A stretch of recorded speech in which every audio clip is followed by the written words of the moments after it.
Bonjour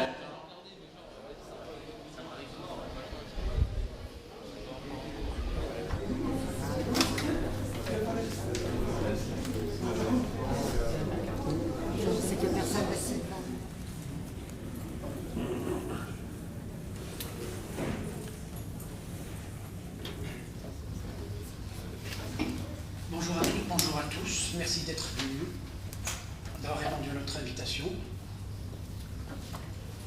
Les cieux, la terre, les montagnes nous disent « Nous avons refusé le dépôt divin car la tâche nous parut insurmontable. Mais toi, tu l'as accepté. Tu t'en es chargé afin de répandre la miséricorde, l'amour, la générosité et de ne pas dilapider ce trésor. » Et là, nous devons nous questionner. Avons-nous été à la hauteur de ce pacte primordial? Avons-nous été à la hauteur de cette promesse? L'économie productiviste, consumériste, a réduit la nature en un objet dont l'exploitation sans fin, de façon démesurée, est la cause principale du grand désordre écologique auquel nous assistons. Ce modèle de développement va au-delà des capacités de régénération de l'environnement et de l'être humain. Les changements dans nos comportements que nous devrons consentir seront beaucoup plus importants que ce que pensent les plus optimistes. Changement individuel, changement collectif. Face à ce projet de vie dévastateur qui nous touche au plus près, il y a une multitude d'expériences qui améliorent notre quotidien et ouvrent de nouvelles perspectives sur le monde de demain. La transition écologique et sociale nécessite d'énormes changements structurels que les tenants du pouvoir rejettent pour ne pas transformer un système politique et économique qui assure leur domination et leur puissance. Pour desserrer l'emprise des multinationales et des intérêts privés sur nos vies, sur la nature, sur notre avenir, soutenons toutes les actions alternatives pour les renforcer et les rendre incontournables.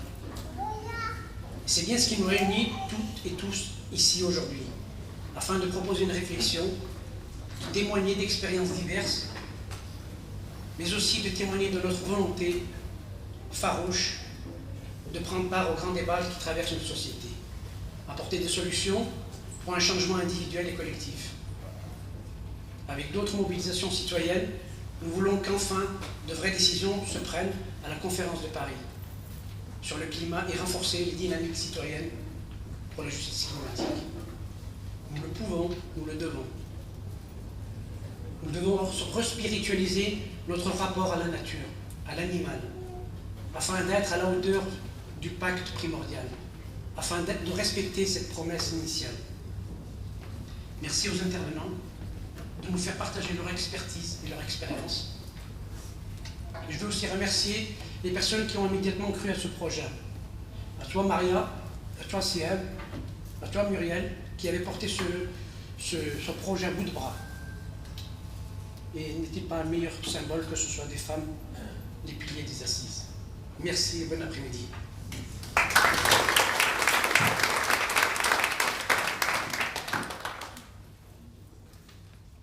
Merci et bon après-midi.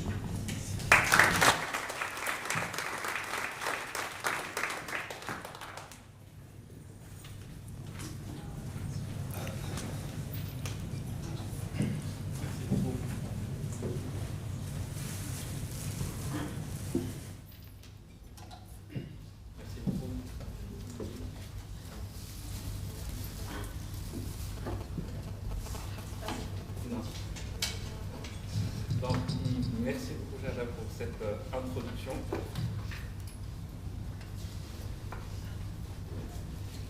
Riche en profondeur et en enseignement, mais aussi il est toujours sain de commencer par toujours remercier les gens qui ont porté ce projet et qui ont contribué à créer à la fois ce qu'on vit aujourd'hui via les gens qui sont présents, les intervenants qu'on a eu la chance de recevoir aujourd'hui, mais surtout par rapport à tout ce que ce projet, ces rencontres vont créer dans le court, moyen et long terme.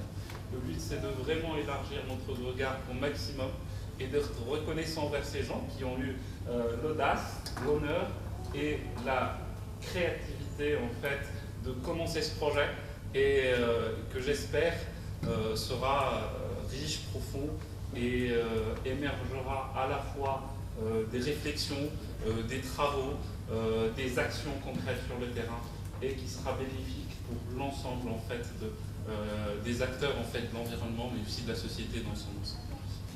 Donc avant en fait, je vais juste vous présenter un petit peu rapidement le but en fait de cette première table ronde en fait qui s'inscrit dans le cadre des premières assises en fait de l'ophthalmologie humaine et l'écologie.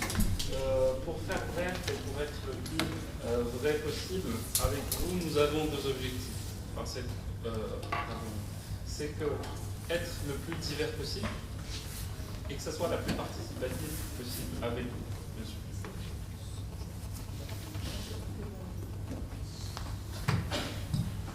En fait, le titre de cette table ronde, c'est urgence environnementale et solutions durables. Nous l'envisageons par rapport à deux axes, comme je dis. Le premier, c'est le décloisonnement. On va présenter une approche environnementale via quatre axes. Un axe sociétal ou social, ou même politique, où on a la chance d'avoir avec nous Leïla Bencherif, qui est à la fois chercheur et élu, qui va nous présenter un petit peu le lien entre écologie et justice et injustice sociale. Le lien entre écologie et démarche citoyenne. Nous avons aussi la chance d'avoir avec nous un acteur économique qui va nous présenter en fait le lien entre un projet économique qui est bien nous aujourd'hui et c'est Raj Sharif qui est avec nous et qui va nous présenter en fait en quoi il met un projet qui est économique au service d'une démarche plus environnementale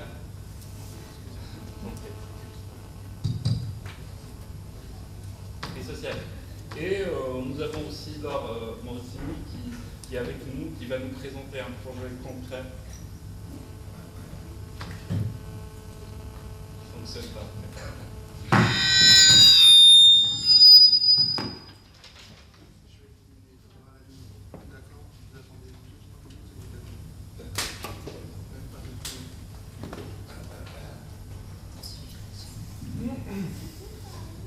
Et nous avons aujourd'hui aussi avec nous Laure Morissini qui va nous présenter en fait le projet de marche en fait pour le climat que j'espère sera en adéquation aussi avec la marche qu'on réalise aujourd'hui par ces assises et qu'on souhaite qu'elle soit dans la durabilité et dans les diverses interactions.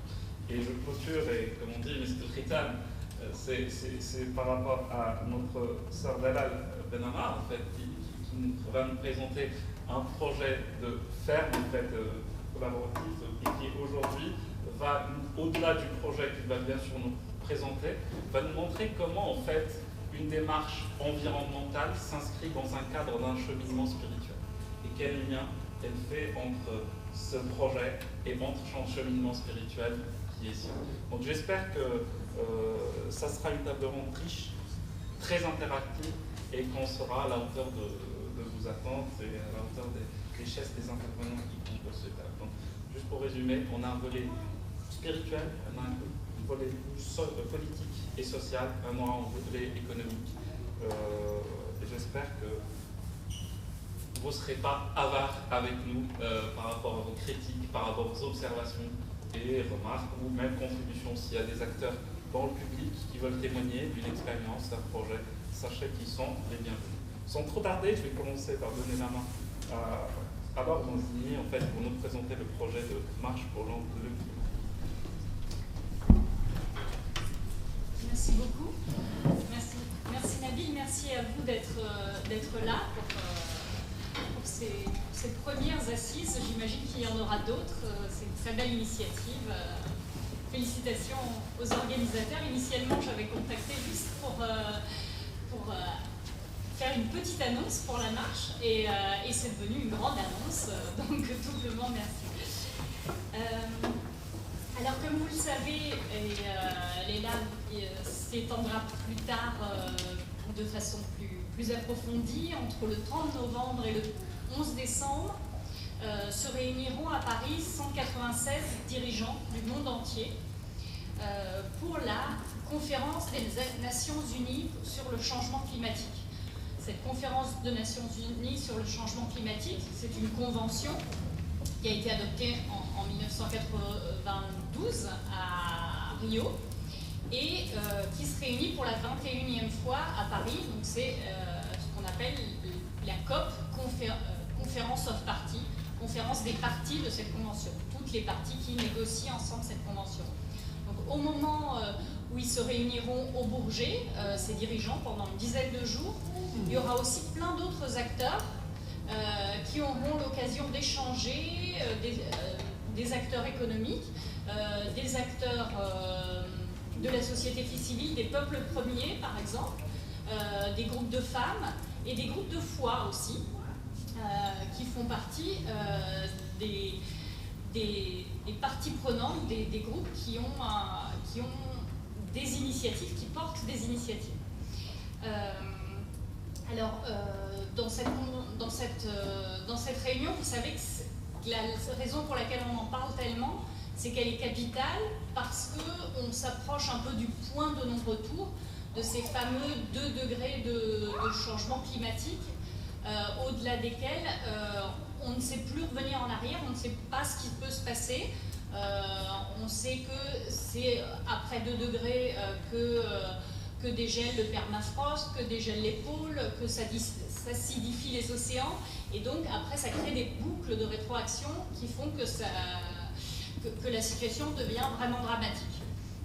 Donc c'est ça l'enjeu de cette conférence, c'est de décider comment, de manière suffisante pour rester en deçà des 2 degrés, et juste pour que ce ne soit pas les pays les plus pauvres qui payent toujours pour ceux qui ont émis beaucoup de gaz à effet de serre depuis 2 siècles, donc de manière juste aussi, on parviendra à un accord. Alors pour que cet accord réussisse, il y a un acteur essentiel, c'est nous. C'est nous, c'est la société civile dans son ensemble, et c'est de montrer aux dirigeants et aux politiques que cette question nous préoccupe. Et le fait que vous soyez là, voilà, ça veut dire que cette question vous préoccupe. Il faudra le montrer aussi la veille de leur arrivée, le 29 novembre, plus nombreux encore dans les rues de Paris. Et donc cette manifestation, non, il ne faut pas l'appeler manifestation, veuillez m'excuser, de cette marche que je voudrais vous parler. Donc la marche mondiale pour le climat, ça sera des centaines de milliers de personnes, si chacun de nous fait un effort pour ramener au moins une autre personne. Des centaines de milliers de personnes dans les rues de Paris, le dimanche 29 novembre, c'est-à-dire la veille de l'arrivée des dirigeants. C'est un dimanche, donc tout le monde peut venir. Et puis, ça sera à Paris, dans le centre de Paris, une marche joyeuse, colorée, pour défendre notre principal bien commun, la vie sur Terre. Alors, tout le monde, quand je dis pour tout changer, il faut tout le monde, c'est une des spécificités de cette marche. Voilà, c'est pas la marche de certaines professions ou de certains syndicats, c'est vraiment la marche de chacun. Donc ça ne sera pas une manifestation classique, ça sera une marche qui racontera une histoire en commençant par les victimes du changement climatique, les peuples qui sont en train d'être submergés, dont les îles sont en train de se remplir d'eau salée, hein, dans le Pacifique par exemple, mais aussi ceux qui doivent migrer à cause de l'avancée du désert, qui sont parmi les premières victimes du changement climatique, donc qui seront tout devant de cette marche, mais aussi beaucoup de catégories de personnes comme des artistes, des cyclistes, des syndicats, des protecteurs des animaux, des végétariens, voilà, toutes sortes de personnes qui ont à cœur l'avenir de notre planète. Alors quand, je vous l'ai déjà dit, donc la veille du démarrage de la conférence,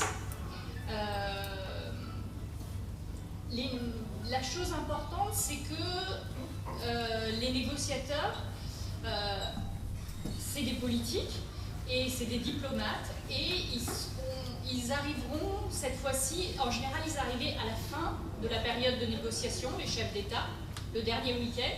Cette fois-ci, pour être plus efficaces, ils arriveront dès le premier jour, dès le 30 novembre. C'est pour ça que la marche aura lieu le 29. Ça veut dire que s'il y a une marée humaine dans les rues de Paris la veille, eh bien, ils y seront sensibles parce que c'est ça qui fait journaux. Mais il y a d'autres façons de s'investir, celle de devenir ambassadeur de cette marche auprès de nos familles, de nos communautés, de nos lieux de prière, de nos associations. Il y a des tracts là-bas. Moi, je pourrais vous en donner plus. Vous pouvez, si ça vous intéresse d'avoir des outils, vous pouvez demander à Alexandre qui est là. Voilà. Et qui prendra vos coordonnées si vous souhaitez donner un coup de main. Juste peut-être 1 heure ou 2, ça sera déjà quelque chose. Et une autre façon, juste en cliquant, c'est d'aller sur la page Facebook de la marche et de la partager avec vos amis. Voilà, la page Facebook, c'est Marche mondiale pour le climat 21 novembre. Ou alors de m'écrire, voilà, vous avez mon mail. Merci à tous de m'avoir écouté. Et voilà, je reste là.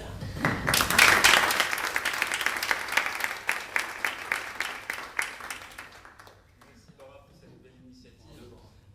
C'est clair qu'à chaque fois qu'il y a un événement inclusif, à chaque fois qu'il y a une démarche un petit peu globale et citoyenne, ça permet toujours d'essaimer de réaliser des objectifs qui sont généralement pertinents et intéressants au-delà de la marche, que ce soit en amont ou en aval. J'ai juste 2 questions en fait par rapport à ça, c'est que je me dis comment on peut parler d'une marche inclusive, ouverte à tous, et en même temps on parle de rencontres de spiritualité divers et variées, et on positionne clairement l'intérêt ou le rôle que jouent les religieux de différents bords en fait sur la question écologique. Donc j'aimerais bien qu'on puisse un petit peu traiter cette question. Le deuxième élément, est-ce que ce genre de marche vise à conscientiser des gens qui viennent participer, parce que c'est ouvert à tous, c'est pas forcément des militants qui vont venir, c'est des gens qui, pas forcément qui sont militants, qui sont sensibles à cette cause environnementale. Est-ce que le but c'est de sensibiliser ces gens-là ou peser, et si c'est peser sur les politiques et l'événement qui est en train de faire, quelle marge de manœuvre et quel poids ce genre d'événement a réellement. Donc si vous ne comprenez pas, je crois que je vais passer la parole à Laila, donc élu. Est-ce que ce genre de marche, vous êtes sensible à ce genre d'initiative? Vos collègues sont sensibles à ce genre d'initiative? Heureusement qu'elles existent, ces initiatives. Ah, il faut que je prenne le micro dans les mains. Ok. Parce qu'on appartient à une même communauté humaine. Heureusement que les citoyens que nous sommes ne vont pas laisser aux seuls politiques et décideurs la gestion. Ok. Parce qu'on appartient à une même communauté humaine, donc heureusement que les initiatives de la société civile se multiplient partout, ici en France et ailleurs dans le monde, et il faut le rappeler tous les jours. Alors, je vais intervenir, me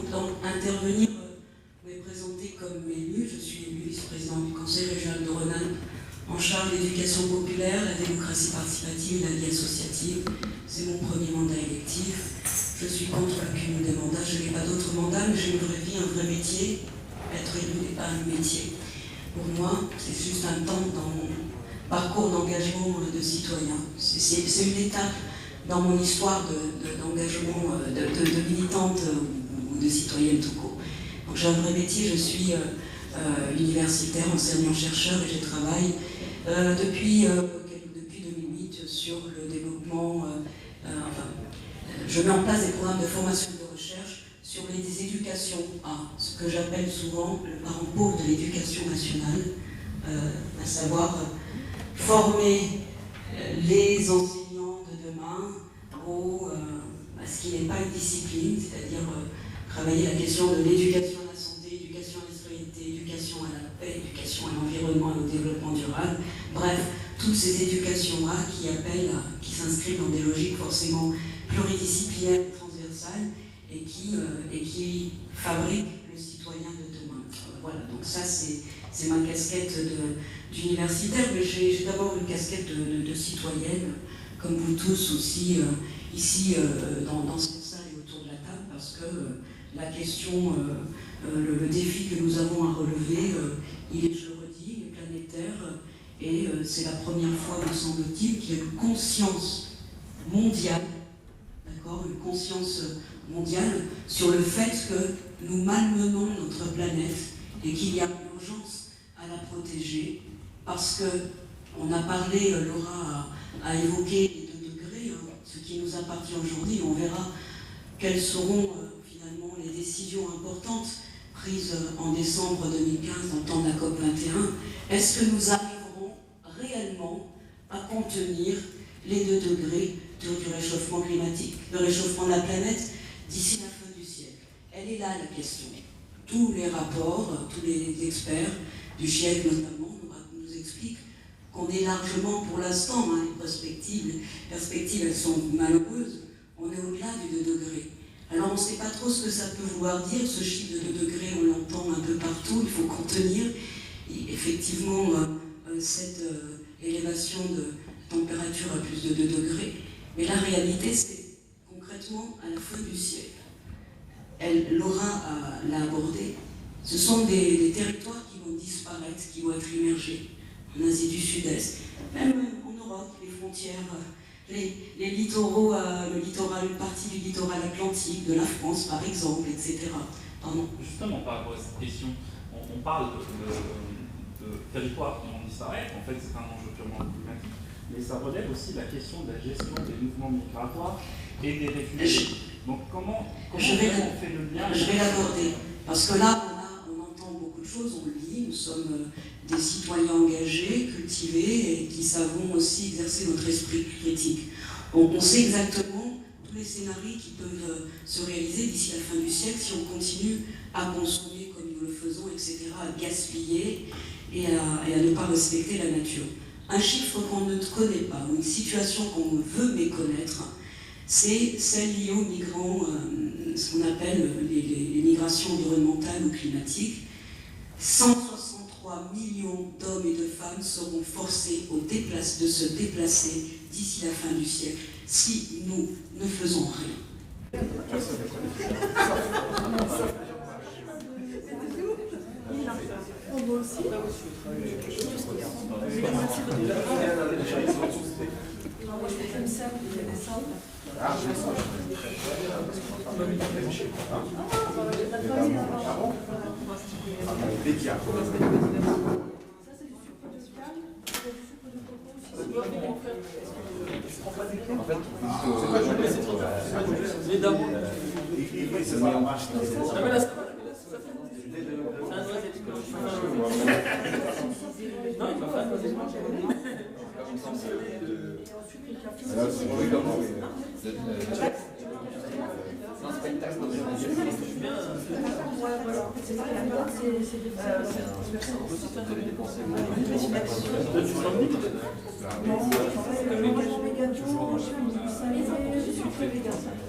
Ça, c'est déjà tout fou, ça. Il n'y a aucun produit. Il n'y a pas de lait, il n'y a pas de crème, il n'y a pas d'œuf. Donc on peut faire des c'est à toi, ça. Oui. Ah, non, je rigole. Tu les gardes. Est-ce qu'il n'a pas eu le temps de les manger? Je pensais que c'était... Le stand du frère, on l'a... C'est pause café, quoi. Stand pause café.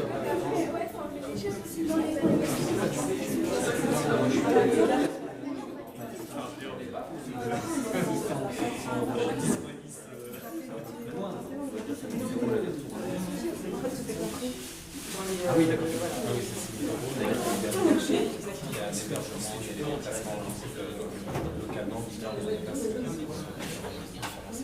d'accord, et ça dure combien de temps? Ça, c'est quoi? Par exemple, qui ne sont pas d'un milieu où on connaît les tunnels, les singes, plus dans des petits beach. Si, par exemple, quand je fais beach surfing, le couchsurfing, ça veut dire surfer sur le lac. C'est un réseau mondial de gens qui se met sur un site, qui se présentent, qui disent voilà, moi je peux être des grandes personnes, actuellement, voici. parce que Conforme et la même activité.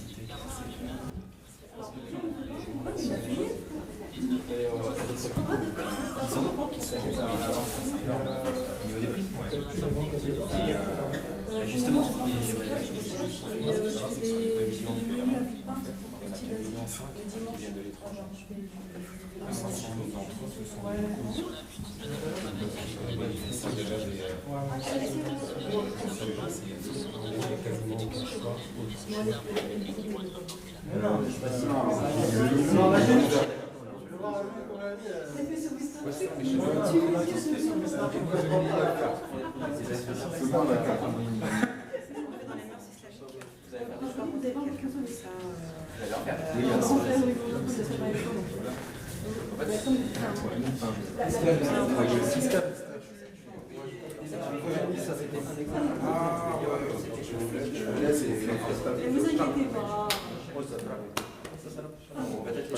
Tu repasses après? Non. Oh, ça m'a fait plaisir. Tiens, je te laisse. Puis peut-être dans les questionnements, je parlerai des initiatives citoyennes et solidaires qui se multiplient un peu partout au service de la lutte contre le changement climatique. Une question par rapport à ça, sur la question des inégalités et le fait que ce genre d'initiative environnementale est au service des plus faibles. Est-ce que, est-ce que c'est quelque chose que vous visez dans le cadre de vos actions? Est-ce que vous voyez que vos projets sont réellement au service des plus fragiles? C'est exactement l'îlot des combles ou des nombres. Des combles. Ça se multiplie, c'est ça, voilà l'initiative intéressante qui permettra que demain, on pourra manger des fromages de chèvre, de la confiture, etc. On pourra même les vendre dans des épiceries sociales et solidaires qui se diffusent. Je ne sais pas si vous connaissez ce modèle en Ile-de-France, il existe sans doute. Modèle des épiceries sociales et solidaires, où enfin, ce sont des épiceries qui permettent, dans l'objectif, c'est de lutter contre la pauvreté et de l'exclusion, et de permettre à des personnes les plus démunies, socialement plus fragiles,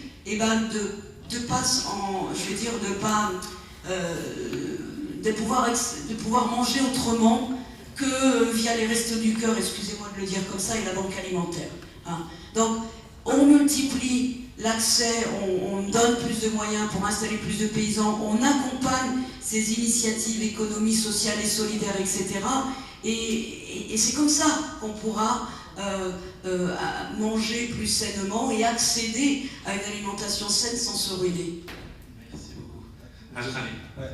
Alors, nous on a fait une étude statistique. En réalité, le vrai problème autour de la nourriture bio, parce que moi je mange tout bio depuis des années, j'ai acheté dans la grande distribution, le vrai problème c'est que c'était pas bon. Donc en fait, nous on a trouvé un mec, ça s'appelle la meule de foin. Tu vois, c'est grosso modo, il te livre en France, il te livre en région parisienne, cette affaire-là, pour 3 €. Ça coûte pas beaucoup plus cher, les fruits et les légumes sont machallah. Tu peux te dire, j'ai écumé tous les salons pendant des années. Là, tu as un truc qui existe en région parisienne, ça s'appelle la meule de foin. Fruits et légumes, il y a tout ce qu'il faut. Pour ce qui est de la viande, nous, on fait de la viande bio, si tu veux savoir, on est 30-40% moins cher que les autres. Et tu trouveras les adresses. Donc aujourd'hui, la vraie vérité, c'est que statistiquement, tu peux manger bio pour un différentiel entre 10, 15 et 20%. Et alors pour ces 20%, en général, si tu arrives, en même temps que tu switches vers le bio, à arrêter de gaspiller, en général, les 20%, tu les vois pas.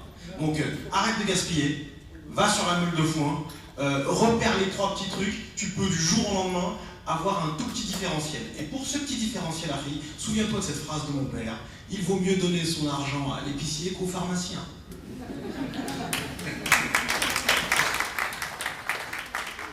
Merci beaucoup. On va faire un dernier tour de questions, mais vraiment 3 questions, pas plus. On va donner la priorité aux gens qui n'ont pas pris la parole. Et après, si on peut, on repassera le micro, monsieur.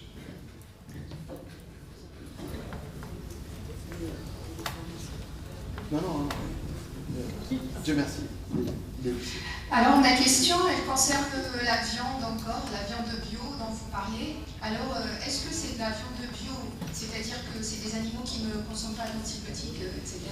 Ou bien est-ce que c'est des animaux dont on connaît l'histoire, c'est-à-dire est-ce que c'est des animaux qui allaitent leur petits. Est-ce que c'est des animaux qui ne sont pas inséminés artificiellement? Est-ce que c'est des animaux heureux qui broutent dans les prés? Est-ce que c'est pas ça la viande qu'on est censé manger, mais elle est trop chère, c'est pas grave, et si on la mange qu'une seule fois par an? Il y a un monsieur ici. Bonjour, toujours sur la viande, en fait, je me demande si la solution, c'est pas justement de réduire aussi la consommation de viande. Il y a un monsieur ici.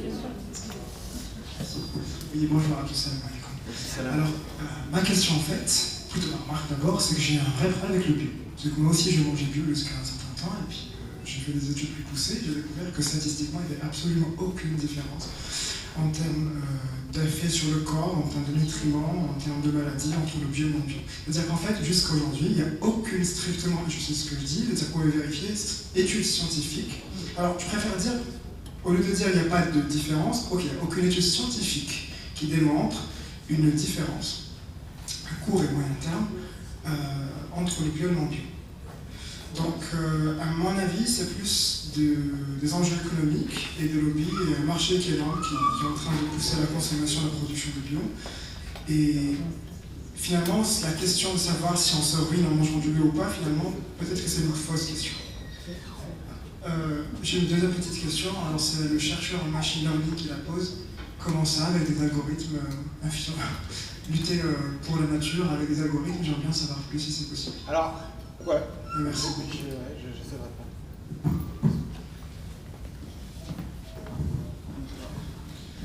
Alors, sur la viande bio, il faut savoir que la production bio est encadrée par un règlement européen qui est le 834/2007. C'est-à-dire qu'il y a plein d'articles et grosso modo, pour être très très transparent, on n'arrivera pas à la viande qui a été produite par nos ancêtres il y a 1000 ans. C'est-à-dire qu'il y aura toujours un truc qui, entre guillemets, qui déconne. Cela dit, aujourd'hui, moi je fais du bio. Pourquoi? Parce que je pense que c'est le meilleur système de garantie possible aujourd'hui. Pourquoi? Parce qu'il n'y a pas d'antibiotiques par défaut. C'est-à-dire qu'il faut savoir que la viande que vous mangez qui n'est pas certifiée bio, vous avez une probabilité très très proche de 1 pour qu'elle soit traitée par défaut de sa naissance à sa mort. Il n'y a pas d'hormones de croissance. Il n'y a pas toutes les petites ruses. Vous savez, les animaux, c'est un peu comme les humains. Vous savez, il y a des gens qui, en buvant des protéines, se musclent comme ça, et puis vous arrivez à avoir des espèces d'anomalies que données comme ça qui font 1 mètre cube. Il y a toute une science pour faire exactement la même chose avec les bovins et les animaux en réalité. Donc ça, quand c'est bio, c'est juste pas possible. Donc le bio, et c'est vrai que je prends le relais un peu j'anticipe un peu sur les questions qui viennent après. Le bio n'est absolument pas un règlement qui est parfait. Bien sûr, et moi je suis le premier à le dire. Mais j'ai des enfants, et moi je leur donne du bio parce que je considère que c'est le mieux qui soit disponible aujourd'hui. Je ne peux pas, moi, élever mes animaux tout seul. Je ne peux pas aller abattre mes animaux tout seul. Je ne peux pas faire ce boulot que mes ancêtres faisaient il y a 1000 ans. Je ne peux pas. Et aujourd'hui, c'est vraiment le meilleur compromis qui existe, et j'y crois, dur comme fer. Est-ce que je vous ai répondu ou est-ce qu'il y a une autre? Ah, c'était quoi l'autre question? Je ne me soucie pas pour ma santé. Ouais. Le souci, c'est pour les animaux. Ah, en termes de bien-être animal, il y a 2 choses que je dois vous dire qui sont importantes. L'article 15 du règlement dont je viens de vous parler encadre parfaitement le bien-être animal. C'est-à-dire que nous,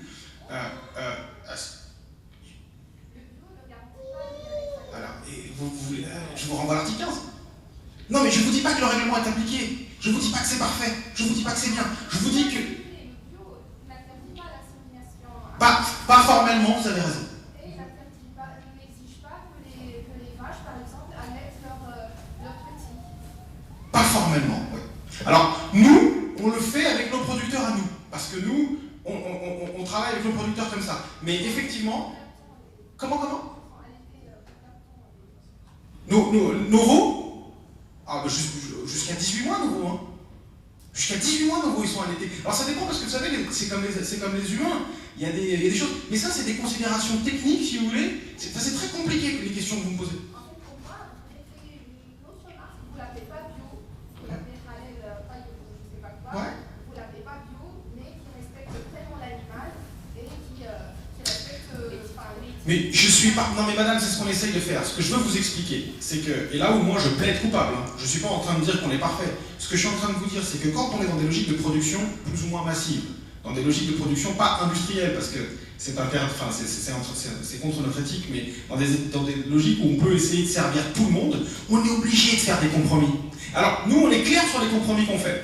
Après, si les gens ne s'y retrouvent pas, libre à eux. Mais effectivement, quand on me pose la question, moi, est-ce que je peux garantir qu'il n'y a pas d'insémination? Je ne peux pas le garantir.